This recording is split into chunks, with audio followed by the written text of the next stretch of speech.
one at a time and have various completely different behavior patterns. The intention was to make every Colossus completely unique and completely surprising. Though limiting the presence of enemies to only bosses was partially intended to just differentiate the game from others, Ueda also expressed that it was to ensure the programmer's focus was entirely on the Colossi themselves, so that their quality will be as high as possible. And I think it's safe to say that that strategy definitely worked out for him. But at number 6, Wander's horse, Agro, will occasionally ignore the player's commands and just kind of do his own thing. If you play the game, you probably know this, and you've probably crashed or done stupid things with that horse. But this is actually because lead designer Ueda believed that a real horse doesn't always obey. He said in a quote, "It's not always like a car or a motorcycle, it won't always turn when you say turn." He also admitted that the team had to work out a good balance of how often Agro would ignore the player to allow for realism without being too frustrating and affecting the playability of the game. So the horse, essentially, is stupid by design. Unlike so many other horses and games out there, you know who I'm probably talking about. Unless maybe they just made all this up to make it sound fancy and just kind of cover their tracks for designing a crappy horse. I don't know, we just have... too frustrating and affecting the playability of the game. So the horse, essentially, is stupid by design. Unlike so many other horses and games out there, you know who I'm probably talking about. Unless maybe they just made all this up to make it sound fancy and just kind of cover their tracks for designing a crappy horse. I don't know, we just have to go by their word.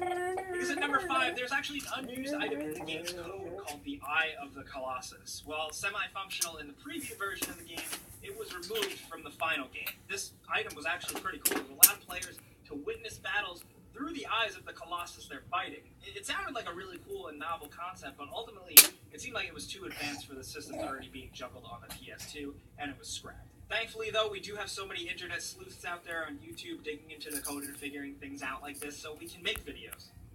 But at number 4, diving into more development details, the standards for working on the project were incredibly high, because both Fumito Ueda and the producer Kenji Kaito were both really admitted perfectionists. Ueda felt that only 1 or 2 out of 500 of the artists who applied met the incredible standards and criteria that he really held.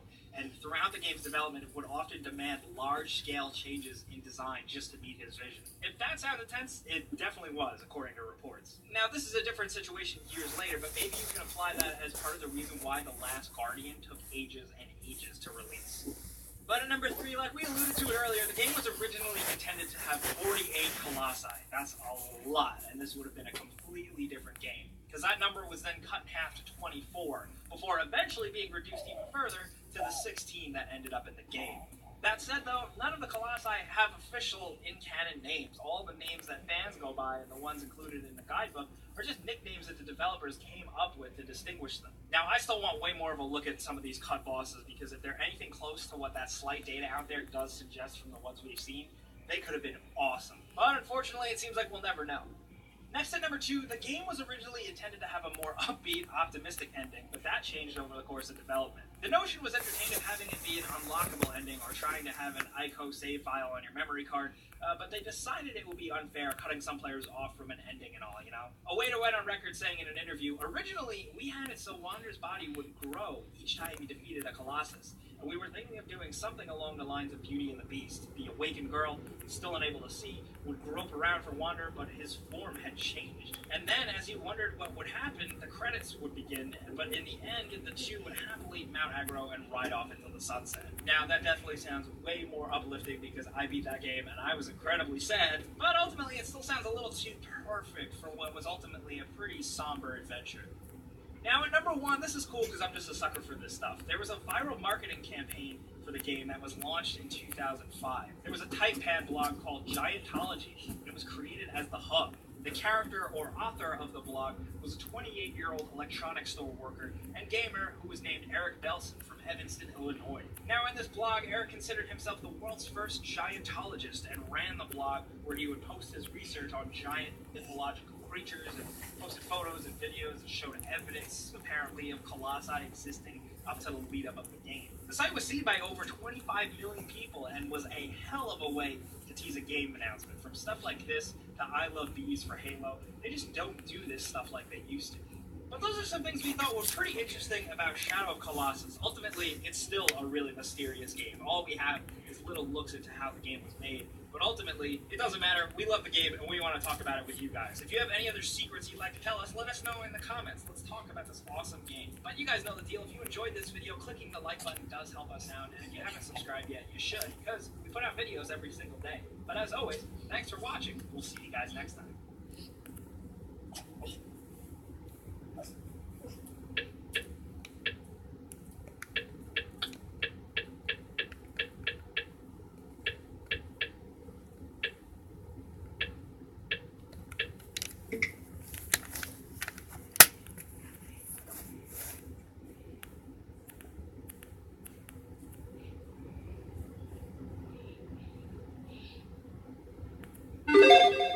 Every month there is a huge load of new mobile games that comes through, and GameRanks does you a big favor, sorts through them, and finds the best stuff for you to try. I'm Falcon, and today on GameRanks, the best new iOS and Android games of November 2017. Quick disclaimer, we do 2 lists a month. This is the list of paid games. Stay tuned in a couple of days for the best free iOS and Android games, but batten down the hatches, here's the paid ones. Number 10 is Football Manager Touch 2018. Now this is not a cheap game. This is a $20 mobile game, and graphically, that's not where the money went. And there are other reasons I'm going to give you a maybe on this one, but I do want to talk about how good this game is. If you're familiar with the PC version of the game, this is basically a slightly more, and when I say slightly, I mean slightly more accessible version of that title. If not, this is easily the deepest dive into sports management you're going to find, even if it has been mobilized a little. And I want to stress a little, not much. It's a touchscreen, you have a little bit less options, but it's also not a game where you actually directly control anyone. You're managing the team. This is easily the best in that period. However, the best at staying open and not crashing, not so much. Now, I want to say that I've seen people who have had worse experiences with this game than myself, but I did have this experience. It's a game that crashes. I'm right at the end. Fixed because it is easily the best of its kind. It just doesn't work right. And that's a little disappointing at $20. Still, I feel like they're going to fix it. It's too good not to be fixed. So maybe wait on it, but maybe not. Maybe try to plow through it, because it is good. Number 9 is Akmo, a little ninja rope platformer that if you have hair now, say goodbye. It's appropriately titled in that your main character is basically an octopus, and Akmo very much takes advantage of the fact that you've got 8 arms. You swing around, you perform various platforming moves, and it is tough. I don't say that from the perspective of it's too tough or you shouldn't try it. It's a challenging game that I really enjoy. The level design is well above what I would consider acceptable, and you don't get platformers this good anymore, let's just say. Unfortunately, it's only out on iOS. Hopefully it comes to the other ones, and we'll let you know if it does, because this is a good one. Number 8 is Runic Rampage, which is a hack-and-slash RPG, although I might call it a smack-and-slash, since it's more of a hammer-oriented game, in all honesty. This is kind of an old-school game in all the best ways. It's isometric, it's action-adventure, you have straightforward levels with obstacles and enemies, they're procedurally generated,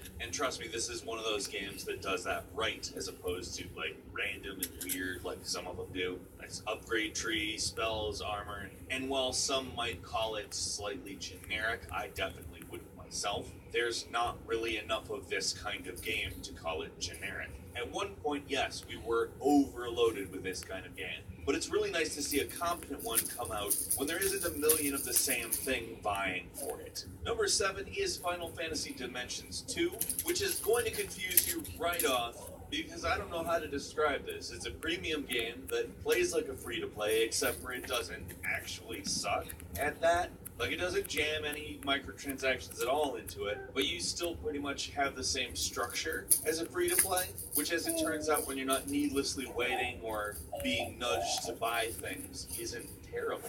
And in some ways, it's kind of weird, but that kind of makes it work. In a lot of ways, it's a traditional JRPG, but in a lot of ways, it's not. There's apparently a highly complex backstory to the making of the game, and it's a remake of a free-to-play, I guess. They just took all of the things that make free-to-play unbearable out, but left the mechanics in. I don't know, I like it. I enjoy this game. It is not a Final Fantasy to write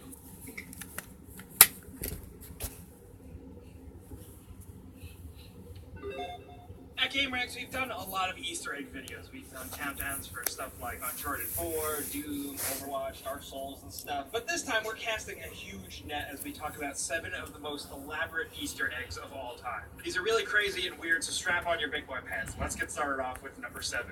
In The Binding of Isaac, developer Edmund McMillen decided to have a little bit of fun with the fan base when he released the Afterbirth expansion of the game. In it, he included an Easter egg that was so big and complex and freaking weird that it couldn't actually be contained within the game itself. It started off with a new mode in Afterbirth called Greed, in which players fight waves and waves of enemies, and then there's also a donation machine which you use to earn better items for future runs, but players actually caught on, curiously, that the donation machine only went up to 109 coins instead of the usual 999. This was patched at the 109th hour, no less. And along with that patch, it came with a Steam achievement for donating 999 coins with a strange image that kind of looked like Morse code. Now, of course, someone on Reddit user MetalX, translated the code, which led him to an Imgur page. It had this 109 by 109 dimension image with 8 shadows, a map, the character The Lost, and a passage from Genesis 30:35.